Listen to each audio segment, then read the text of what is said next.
সবাইকে নমস্কার। আমি উজান।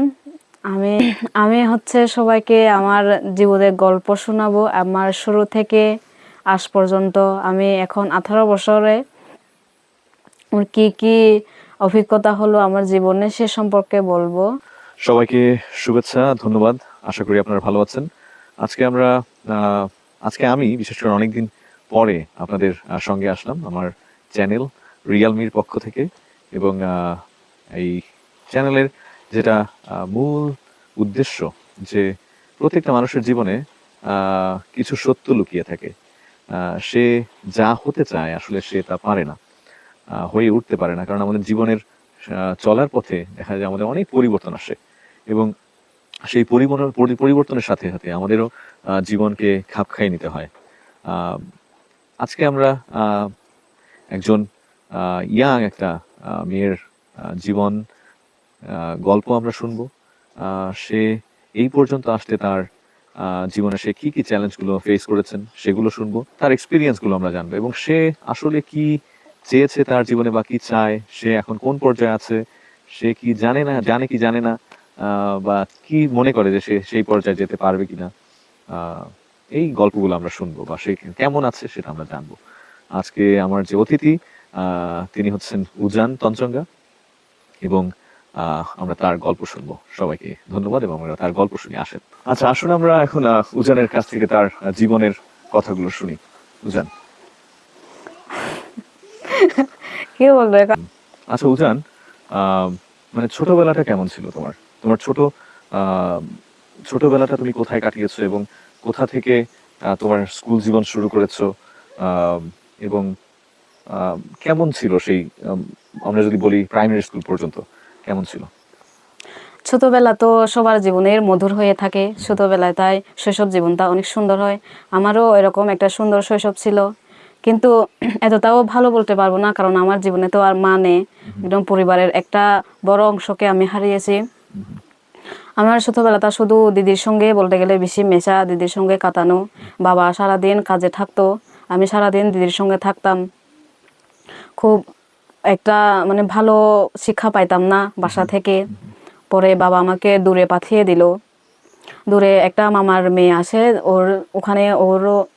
ওখানে হচ্ছে তুমি তাহলে মামার বাসায়, মানে মামার যে মেয়ের মেয়ে আছে, বাসায়, তো মামার মেয়ের বাসায় নাকি মামার বাসায়? মামার মেয়ের বাসায়। আচ্ছা, ওখানে তুমি গেলে। হুম। আহ, তো কেমন ছিল সেই এক্সপিরিয়েন্সটা?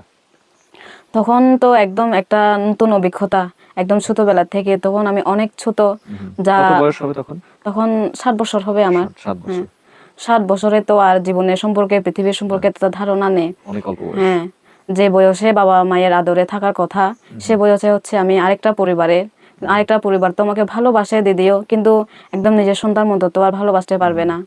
একটু অবহেলা ফিল করি আমি নিজের জীবনে, যে আমি আমার বাবার সঙ্গে থাকলে কিরকম আর দিদির সঙ্গে থাকলে কিরকম।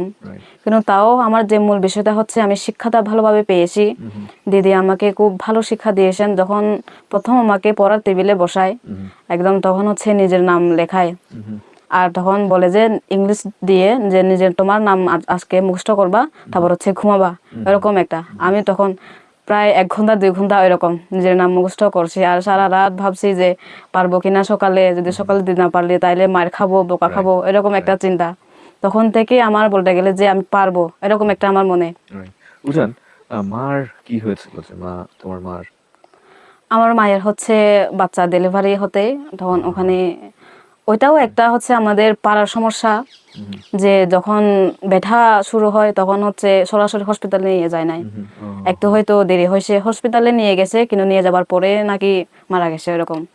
মানে চিকিৎসা করার আগেই মারা গেছে, যে ডাক্তাররা সুযোগই পায় না যে চিকিৎসা করাবে এরকম। হয়তো তখন কি বলবো, পরিস্থিতির কারণে হতে পারে, বা এটা ভগবানের ইচ্ছাও হতে পারে, আর আমাদের কিছু মানসিক চিন্তাও হতে পারে ওইটার জন্য। মানে কিছু গোড়ামির কারণেও থাকতে পারে। রাইট। বুঝতে পারছি আমি, কারণ আমিও যেহেতু পাহাড়ে থাকি, দেখি যে পাহাড়ি জীবন আসলে অসুস্থতা আগে নিজেরা চেষ্টা করে বিভিন্ন ভাবে, পরবর্তীতে একদম লাস্ট লাস্ট পর্যায়ে পর্যায়ে গিয়ে নিয়ে যায়। ডাক্তারের শরণাপন্ন হয়, কিন্তু দেখা যায় তখন আর সময় থাকে না সময় ডাক্তারের। থাকে। রাইট। তো তাহলে যে তোমার মামাতো বোন, সেখানে তোমার কেমন সময় ছিল? ওখানে দিদি তো ভালোবাসতো আমাকে, তাও হচ্ছে গিয়ে মানে ওর ইচ্ছা হচ্ছে আমি একদম যেন অনেক একদম পুরো শিক্ষা পেয়ে বড় হই। আর আমাকে প্রচুর রুলস দিয়েছিল যে তোমাকে এটা করতে হবে, এটা করতে হবে।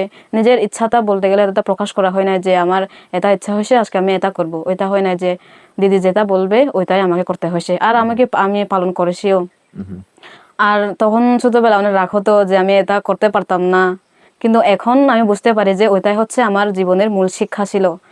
আর ওই নিয়মগুলো পালন করেছি বলে আজকে আমি এতটুকু, নাইলে অনেক অভিজ্ঞতা থেকে আমি বঞ্চিত হতাম। তোমার পড়াশোনার খরচটা কি তোমার বাবাই বহন করতেছিল তখন? হ্যাঁ, আমার বাবা ছোটবেলা থেকে দিত, মানে মাসে 1,000, ওখানে থাকতাম যে বছরে 12,000 দিত। আর কাপড় চোপড় ওগুলো তো দিদিরাই কিনে দিত। আর এই বাড়তি স্কুলের ফিস ওগুলা হচ্ছে আমার দাদা দিত।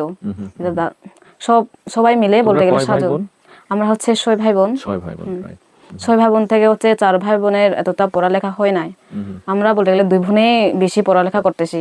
লাস্টে 2 বোনে বাবা চিন্তা করলো যে সবাইকে তো আর পড়ালেখা না শিখিয়ে পুরো তো জীবনটা নষ্ট করা যাবে না। ভালো না, দেখলাম তাহলে তোমার বাবা একদম তোমাদেরকে ছেড়ে দেয় নাই। হ্যাঁ, সে চেষ্টা করছেন যে তোমাদেরকে যতটুকু সাপোর্ট সে করা যায়, কারণ সেও ভালো চিন্তাটা করছেন। ভালো চিন্তাটা না করলে দেখা যেত তোমাদের এই শিক্ষা টা পাওয়া হতো না। সে যদি স্যাক্রিফাইস না করতো, সে যদি মনে করতো যে না এরা ঘরে রান্না বান্না করুক, জুমে কাজ করুক, তাহলে শিক্ষাটা এত দূর আসা পসিবল হইতো না। রাইট, তোমার বাবার অবদান আছে, এবং তোমার সেই মামাতো বোন সে তোমাকে উৎসাহ দিয়ে অনেক সাহায্য করছে। তো তাহলে তারপরে প্রাইমারি স্কুলের পর থেকে হাই স্কুল জীবনটা কেমন, কোথায়? আমার হাই স্কুল জীবনটা যখন আমি ক্লাস 5-এ পিএসসি দিই, তখন আমি পিএসসি থেকে হচ্ছে একটা মিশন স্কুলে ভর্তি করাই দেয় বাবা, বলতেছে যে একটু দূরে দিনাজপুরে ওইটা। তখন ওখানে 1 বছর থাকি, আর হোস্টেলে থাকা তো অভ্যাস নাই। প্রথম বছর আরো কষ্ট হয়েছিল, কিন্তু ওখানে হচ্ছে হোস্টেল মানেই তো নিয়ম, ওখানেও নিয়ম পালন করছি। আর হচ্ছে ওখানে মানে প্রচুর পড়ালেখা চাপ বেশি, একদম অনেক চাপ ছিল পড়ালেখা, আর আমি ওই চাপটাও মেনে নিয়েছি, আর ওই পড়ালেখাটা করছি বলে আজকে এতটুকু শিক্ষিত। আর তারপর 1 বছর থেকে বাবাকে বললাম যে অনেক কষ্ট হচ্ছে আমার, আমি আর যাইতে পারবো না। তখন বাবা বলতেছে যে এখন কি করা যায়। তারপর আবার পাঠিয়ে দিল সে মামার মেয়ের কাছে। ওই মামার মেয়ের কাছে গিয়ে ছোটবেলা তো থাকছি, তখন একটা নিয়ম ছিল, আর বড় হয়ে তো আরেকটা নিয়ম। তখন বড় হয়েও একই শিক্ষা দিল আমাকে, সবকিছু বলতে গেলে সব সুযোগ করে দিয়েছিল তোমার বোন। ও বলতো যে পড়ালেখাটাই আসল, 1 নাম্বার হচ্ছে পড়ালেখা থাকতে হবে, তোমাকে সবসময় ফার্স্ট হতে হবে, তারপর হচ্ছে বাকি সবকিছু। আর একটা জীবনের সঙ্গে তো শুধু পড়ালেখা দিয়ে হয় না, কাজও শিখতে হয়, সবকিছু শিখতে হয়। ওই জন্য যত সামনে যার সুযোগ এসেছিল সব সুযোগের সুবিধা করে দিয়েছিল দিদি। যে যখন নাচের কোর্স আসতো, আচ্ছা তুমি নাচ শিখো, নাচের কোর্সে যাও, এত টাইম থেকে এতটুকু, তখন বাসার কাজও করতে হতো। সব মিলে বলতে গেলে সব কিছু আমি মেনে নিতাম। সব পরিস্থিতির সঙ্গেও শিকার হয়েছি, ওই জন্য সব পরিস্থিতির অভিজ্ঞতাও হয়েছে আমার। এই পর্যন্ত কি কি শিখতে পারলা তুমি তোমার জীবনে, মানে সেই প্রাইমারি থেকে হাই স্কুল, কি কি অর্জন তুমি মনে করো, তোমার অর্জনগুলো কি কি ছিল? আমার সবচেয়ে তো আমি প্রাইমারিতে বলতে গেলে বেশিরভাগ পড়ালেখাটাই বেশি চাপ ছিল, তখন তো বেশি পড়তে হবে দিদি, যত বেশি পড়বা এখন তোমার জীবনটা তত সহজ হবে, বড় হয়ে আর এত চিন্তা করতে হবে না পড়ালেখার বিষয়ে। তখন আমি সব সময় ফার্স্ট হতাম, রোল 1 হতাম, একদম ক্লাস 1 থেকে ক্লাস 4 পর্যন্ত রোল 1 হতাম। ক্লাস 5-এ এসে রোল 4 হয়েছে, একটু হয়তো অবহেলা ছিল। আর ক্লাস 6-এ তখন ক্লাস 6-এ উঠে হচ্ছে আমি শুরুতে নাচ শিখি। ক্লাস 6-এ উঠে তখন আমাদের পাড়াতে একটা নাচের কোর্স আছে, দিদি বলে যে যাও নাচ শেখো। তারপর ওইটা ওখানে শিখতাম যে বিকাল টাইমে। আবার পরে একটা আমাদের সঙ্গীতের কোর্স আছে, বলে আমি বলতেছি যে দিদি আমি ওখানে হবো, দিদি বলেছে অবশ্যই হবে, যখন সুযোগ সামনে আছে তখন তো আর ওটা হাতছাড়া করা যাবে না। ওইটাও শিখি, নাচ গান আর হচ্ছে কাজ, বাড়ির কাজ সবকিছু, রান্না বান্না সবকিছু একদম শেখা ছিল দিদি। আমার ভুল হতো রান্না বান্নার ক্ষেত্রে, দিদি প্রত্যেকদিন আমাকে রান্না করতে দিত, মজা হলেও রান্না করো আর মজা না হলেও রান্না করো, তোমাকে করতেই হবে, মজা হচ্ছে না রান্না করবে না ওইটা বললে তো হবে না, শিখতে তো হবে। ওই ঘরের কাজের ক্ষেত্রে ওইরকম চাপ।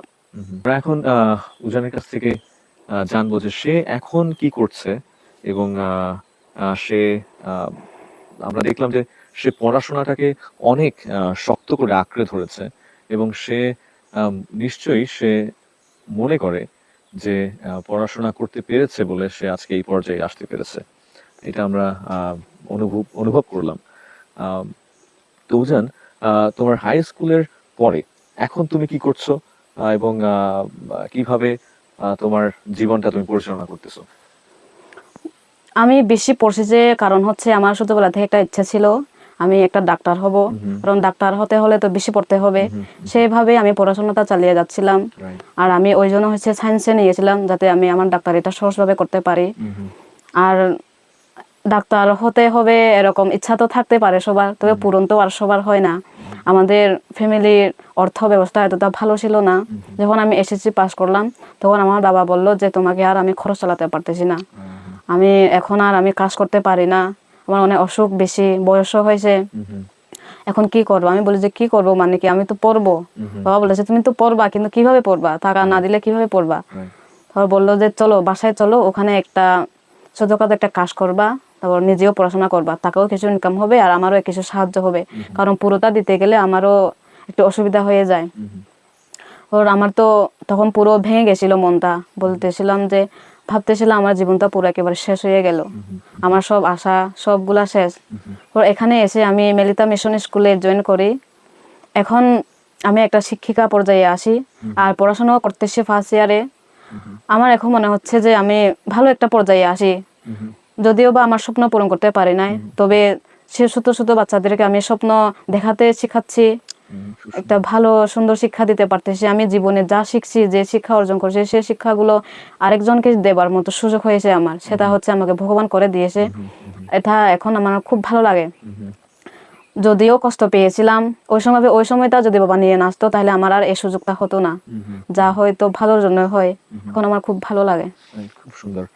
আসলে আমরা দেখি জীবনের অনেক সরি জীবনের অনেক ক্ষেত্রে যে পৃথিবীটা এমন যে আহ, সবাই সমান না, আমরা এটা দেখতে পাই, এবং কিছু বিষয়গুলো আমাদের কষ্ট দেয়। এবং আসলে যদি দেখি যে অর্থ একটা গুরুত্বপূর্ণ বিষয়, এবং অর্থের কারণে আসলে আমাদের অনেকের স্বপ্ন পূরণ হয় না। আহ, কিন্তু আমার একটা জিনিস ভালো লাগছে উজানের কথা শুনে, যে সে কিন্তু মানে এখন যে পর্যায়ে আছে, যে শিক্ষিকা পর্যায়ে আছে, এবং বাচ্চাদেরকে সে যে যা শিখতে পেরেছে সেগুলো দিতে পারছে, সেগুলো যে তুমি পজিটিভ ভাবে তোমার জীবনে গ্রহণ করেছো, এইটা আমি তোমাকে অনেক অ্যাপ্রিসিয়েট করি, অনেক বলতে চাই যে ভালো, খুব ভালো। কারণ আহ, আহ, আমি মনে করি যে আমাদের যে অবস্থাতেই থাকি না কেন আমাদের সবসময় পজিটিভ থাকা উচিত। কারণ সামনের দিন কি হবে কি হবে না এগুলো আমরা জানি না, আমাদের সাথে আহ, আমাদের চলতে হবে। তোমার দিদি আহ, আহ, যেমন যে প্রতিদিন আহ, কিছু না কিছু করতে হবে। এটা একটু যদি তুমি বলো যে তোমার দিদি কি বলছিল, আবারও যদি একটু তুমি আমাদেরকে শোনাও। আমার দিদির থেকে যা শিক্ষা পেয়েছি, দিদির আসল কথা হচ্ছে তোমাকে অনেক কাজ করতে হবে, পরিশ্রম করতে হবে, এবং প্রতিদিনে একটা না একটা কিছু করতেই হবে। মানে শুধু খেয়ে দিয়ে ঘুমাইলাম, আজকের দিনটা নষ্ট করলাম, এটা করা যাবে না। মানে একটা দিনও একটা মুহূর্তও নষ্ট করা যাবে না। মানে যতদূর সম্ভব তোমার সময়কে কাজে লাগাতে হবে, কারণ এই সময় একবার যাবে আর তো আসবে না। খুব সুন্দর। পরে যাতে জীবনের জন্য আফসোস করতে না হয় যে ওই সময়টা যদি আমি এটা করতাম তাহলে আজকে আরেকটু ভালো হতো, ওই আফসোসটা যাতে করতে না হয়। এবং আমিও সে মতো চলার চেষ্টা করেছি, যে সময়ে যেটা করার সেটা করেছি। পড়ালেখার সময় পড়ালেখা, খেলাধুলার সময় খেলাধুলা, নাচ গান আনন্দ সবকিছুই করেছি। খুব সুন্দর। আসলে এটা খুবই একটা ভালো উপদেশ আমি মনে করি তোমার দিদি থেকে তোমার পাওয়া, যে প্রতিটা দিনের মানে দিনের কাজগুলো দিনে করা, এবং দিন শেষে গিয়ে চিন্তা করা যে আমি কি করলাম, আমি আমার পাওয়াটা কি, সেই বিষয়ে খুব সুন্দর একটা শিক্ষা তোমার দিদি থেকে তুমি পেয়েছো, উৎসাহমূলক, এবং তুমি যা ধরে রেখেছো এটা খুবই পজিটিভ। এবং আমি আহ, উৎসাহ দিতে চাই তোমাকে আজকে শেষের দিকে, যে আহ, মানে যা কিছু আছে, যে অবস্থাতে আছে, নিজেকে সন্তুষ্ট রাখো। এবং দিদিও যেভাবে তোমাকে বলেছে আমিও বলতে চাই যে প্রতিদিনের কাজগুলো প্রতিদিন শেষ করো, এবং দিন শেষে তুমি চিন্তা করো যে তুমি কি করলে, এবং এর মধ্যে কি ভালো ছিল, তুমি কি পরিবর্তন নিয়ে আসলে আহ, আরেকজনের জীবনে। যেমন তুমি এখন শিক্ষিকা হিসেবে কাজ করতেছো, সেই স্টুডেন্টদের জীবনে তুমি কি পরিবর্তন আনতে সক্ষম হলে, সেই বিষয়ে আমি তোমাকে উৎসাহ দেবো। এবং তুমি যেভাবে এই পর্যায়ে এসেছো কষ্ট করে। আহ, কারণ আমরা তো মানুষ, কিন্তু আমরা আমার মনে হয় আমরা মানুষরা যাদের মনে নিশ্চয়ই সবাই নেগেটিভ, পজিটিভ না, নেগেটিভ মানুষও আছে, কিন্তু পজিটিভ মানুষের সংখ্যা বেশি আমি বলবো। আহ, যে আমরা সবাই চাই, যেমন তুমিও চাও যে তুমি যে পর্যায়ে যে অবস্থাতে পড়াশোনা করেছো, তুমি তো চাও নিশ্চয়ই যে তোমার জাতির বা তোমার স্টুডেন্টরা যেন সেই একই দিক কষ্ট দিয়ে না যাক, ঠিক আছে, তারা আর একটু ভালো শিক্ষা পাক, ঠিক আছে, সেটাই তো তুমি চাও, রাইট? হুম। সেটাই আমরাও সবাই। আমিও তোমাকে বলবো যে তোমার মধ্যে যে পাওয়া, তুমি যা শিখেছো, তুমি সেগুলোকে চর্চা করো। যেমন দায়ে যদি ধার না দেয়, আহ, দাও ভোতা হয়ে যায়। তাই তোমাকে আমি বলবো যে তোমাকে সৃষ্টিকর্তা যে এই পর্যন্ত আসতে যা যা শিখিয়েছে, যার যার যে অভিজ্ঞতার মধ্য দিয়ে নিয়ে এসেছে, তুমি সেগুলোকে প্রতিনিয়ত আহ মানে ধার দাও, যেন তুমি সেগুলো শার্প থাকে, সবসময় ধার থাকে।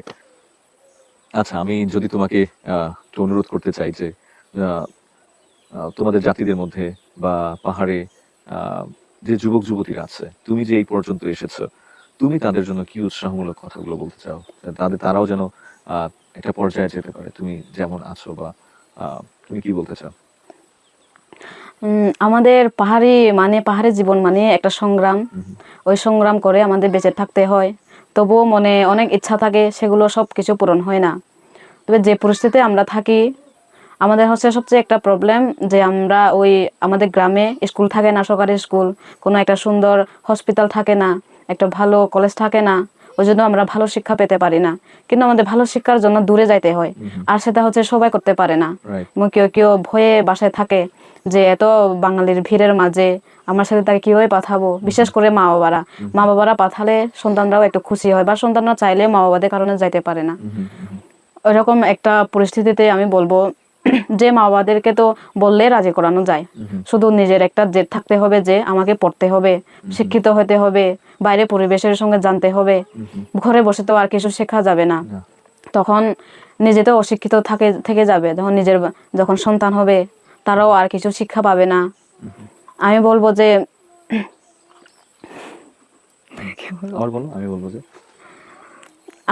যে একটা মনে যে থাকতে হবে যে আমি পড়তে যাব। তখন সেটা হচ্ছে দূরে কোথাও হোক না কেন, দূরে যেমন শহরে কেউ কেউ আত্মীয় থাকে কারো, আর এখন তো পড়ালেখা বাংলাদেশের অনেক স্কুল, অনেক হোস্টেল আছে, হোস্টেলেও থাকতে পারে বা আত্মীয়র কাছেও থাকতে পারে, তবুও পড়তে হবে।